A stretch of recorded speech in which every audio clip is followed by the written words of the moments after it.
ছোটবেলায় আমাদের স্কুলের বাইরে যে কুলের আচার বিক্রি হতো, তার টেস্টই আলাদা হতো। বাড়িতে যেভাবেই আচার তৈরি করি না কেন, সেই আচারের টেস্ট কিন্তু পাওয়া যেত না। কারণ এই আচার বানানোর একটা গোপন টিপস রয়েছে, যেটা আজ আমি আপনাদের সঙ্গে শেয়ার করব। আর এই টিপস ফলো করেই আপনারাও একদম দোকানের মতো পারফেক্ট কুলের আচার বানিয়ে নিতে পারবেন। বানিয়ে নেওয়া তো খুবই সহজ, কিন্তু খেতে হয় অসাধারণ। এইভাবে কাঁচের জারে ভরে সারা বছর সংরক্ষণ করে এই আচারটি আপনারা খেতে পারবেন। তো কুলের টক ঝাল মিষ্টি আচার বানিয়ে নেওয়ার জন্য প্রথমে আমি 1 কেজি কুল নিয়েছি। দেখুন, কুলগুলোকে প্রথমে খুব ভালো করে আমি ধুয়ে নিচ্ছি। এবার কুলগুলোকে জল থেকে তুলে অন্য একটি থালাতে রেখে দেব।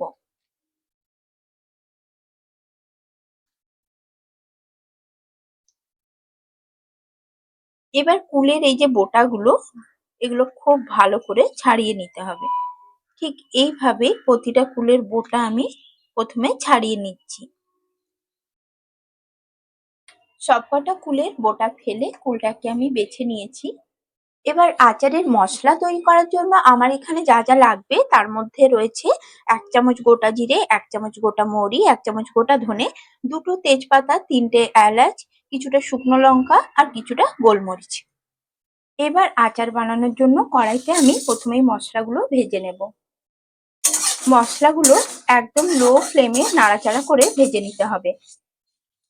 যতক্ষণ না মশলার থেকে ভাজা মশলার গন্ধ বেরোচ্ছে, ততক্ষণ এটা লো ফ্লেমে ভালো করে ভেজে নেব। 3-4 মিনিট পরেই দেখবেন মশলার থেকে সুন্দর একটা ভাজা মশলার গন্ধ বেরোচ্ছে। এই পর্যায়ে আমি এই মশলাটা নামিয়ে গুঁড়ো করে নেব। বেশি ভাজলে কিন্তু মশলাটা আবার তেতো হয়ে যাবে। এবার কড়াই দিয়ে দেব কিছুটা সর্ষের তেল। তেলের মধ্যে দিয়ে দেব 2টো শুকনো লঙ্কা আর 1 চামচের মতো পাঁচফোড়ন। পাঁচফোড়ন আর শুকনো লঙ্কাটা ভাজা হয়ে গেলেই আমি ধুয়ে রাখা ফুলগুলো এখানে দিয়ে দেব। তারপর ফুলগুলো একটু নাড়াচাড়া করে ভেজে নেব। 5 মিনিট মতো ফুলগুলো এইভাবে তেলের মধ্যে নাড়াচাড়া করে ভেজে নিতে হবে। এটাই হলো সেই আসল টিপস, যেটার জন্য কুলের আচারটা হবে একদম দোকানের মতো পারফেক্ট। তো এখানে আমি বেশ কিছুটা তেঁতুলকে 1 কাপ জলে 10 মিনিট আগের থেকে ভিজিয়ে রেখেছিলাম। এখন তেঁতুলটা খুব ভালো মতো ভিজে গেছে। তো কি করব, এখন এই তেঁতুলটাকে এইভাবে হাত দিয়ে প্রেস করে তেঁতুলের যে বাল্বটা সেটা ভালো করে বের করে নিতে হবে। আর এই যে খোসাটা, এটা এক সাইডে রেখে দেবো, এটা আমরা ব্যবহার করব না।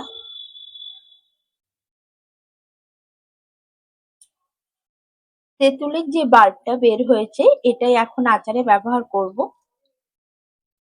দেখুন, ফুলটাকে আমি 5 মিনিটের জন্য খুব ভালো করে ভেজে নিয়েছি। এবার এখানে আমি তেঁতুলের বাল্বটা অ্যাড করে দেবো। এই তেঁতুলের বাল্বটা দেওয়ার পর আরো 5 থেকে 7 মিনিট আমি এটা নাড়াচাড়া করে ভাজতে থাকবো।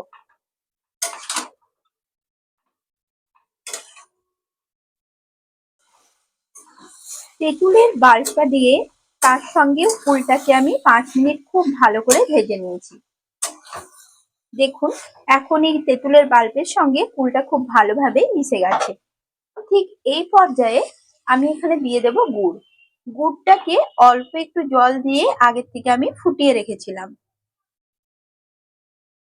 গুড়ের মধ্যে অনেক রকম নোংরা থাকে, সেই কারণে গুড়টাকে অল্প একটু জল দিয়ে ফুটিয়ে নিয়ে তারপর গুড়টা আমি ভালো করে ছেঁকে নিয়েছিলাম। এখন এই গুড়ের মধ্যে প্রায় 20 থেকে 25 মিনিটের জন্য মিডিয়াম লো ফ্লেমে ফুলটাকে আমি ফুটতে দেব।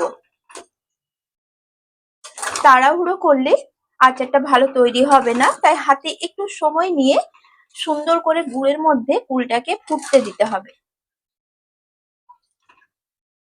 এই পর্যায়ে 1 চামচ দিয়ে দেব বিট লবণ।